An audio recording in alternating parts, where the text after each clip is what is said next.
Assalamualaikum warahmatullahi wabarakatuh. Jumpa lagi dengan Dwi Komala Otomotif. Pada kesempatan kali ini kita akan mempelajari mengenai sistem EV atau Electronic Fuel Injection. Kita akan belajar mengenai komponen dan fungsi dari sistem bahan bakar EV. Jadi setiap sebuah sistem pasti memiliki kumpulan dari berbagai komponen. Oleh karena itu, kali ini saya akan membahas komponen beserta fungsinya dari sistem EV atau Electronic Fuel Injection. Komponen yang pertama yaitu throttle sensor. Throttle sensor berfungsi untuk mengatur dan menyeimbangkan bahan bakar pada mesin, yang mana posisi dari sensor ini menjadi satu dengan bodi throttle yang terhubung langsung dengan katup gas. Ini karena fungsi dari sensor ini yaitu untuk memastikan bahwa katup gas memiliki sudut bukaan yang sesuai. Yaitu ketika muncul perubahan pergantian katup, maka sensor akan mengirimkan sinyal ke perangkat ECU.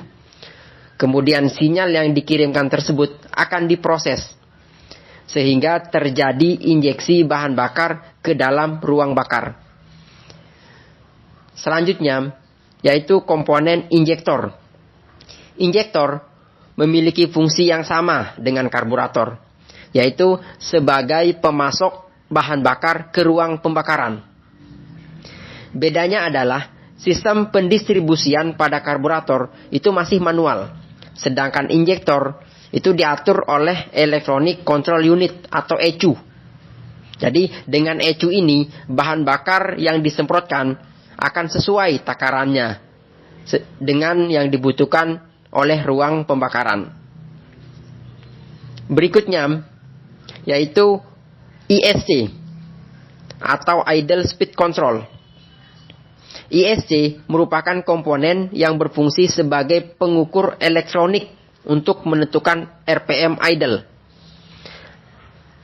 ISC memiliki katup yang berfungsi sebagai pembuka dan penutup saluran idle agar jumlah udara yang masuk ke intake itu dapat dikendalikan. Komponen selanjutnya yaitu pressure sensor. Sensor ini berfungsi untuk mengukur jumlah udara yang masuk ke ruang bakar sebagai penentuan jumlah injeksi dari bahan bakar. Kemudian komponen selanjutnya yaitu crank angle sensor atau biasa disebut CKP sensor. Fungsi dari sensor ini adalah memberikan informasi ke ECU mengenai kecepatan putaran mesin serta timing dari pengapian. Sensor CKP ini bisa mendeteksi putaran mesin dan posisi top piston supaya koil serta injektor yang ada di dalam sistem bisa bekerja pada waktu yang tepat. Berikutnya yaitu knocking sensor. Knocking sensor ini berfungsi untuk mendeteksi ketukan pada mesin. Jadi mobil yang dilengkapi dengan knocking sensor ini akan mampu mendeteksi apabila waktu dan proses pembakaran itu tidak berjalan normal.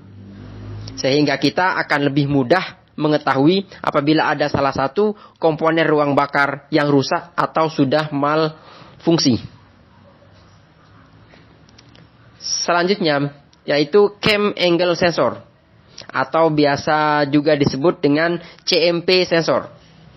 Sensor ini akan mendeteksi posisi piston pada langkah kompresi melalui putaran sinyal rotor yang diputar langsung oleh camshaft untuk mengetahui posisi pembukaan dan penutupan intake dan exhaust valve, serta untuk menentukan kapan terjadinya pengapian dan penyemprotan bahan bakar pada setiap ruang bakar secara berurutan. Kemudian komponen berikutnya yaitu temperatur sensor. Temperatur sensor ini berfungsi untuk menyensor temperatur kerja mesin dengan menyensor temperatur air pendingin. ECU akan membuat campuran lebih gemuk bila temperatur mesin masih dingin. saat pemanasan. Selanjutnya, yaitu speed sensor. Sensor yang satu ini bertugas untuk mendeteksi kecepatan mobil. Cara kerjanya adalah dengan menghitung putaran roda mobil. Komponen berikutnya yaitu data link connector atau DLC. DLC merupakan jalur koneksi diagnostik untuk kendaraan yang digunakan untuk komunikasi antar alat pemindai atau scanner dengan modul pengendali atau ECU. Berikutnya yaitu komponen variable resistor. Variable resistor ini berfungsi merubah rasio udara bahan bakar selama kondisi idle mesin. Variable resistor ini dipasang pada mobil yang tidak dilengkapi dengan sensor oksigen. Komponen berikutnya yaitu ECU. Komponen ECU ini berfungsi untuk menentukan jumlah bahan bakar yang telah disuplai dalam mesin. ECU juga berfungsi untuk menentukan durasi injeksi dari bahan bakar di injektor. Komponen yang terakhir yaitu pompa bensin.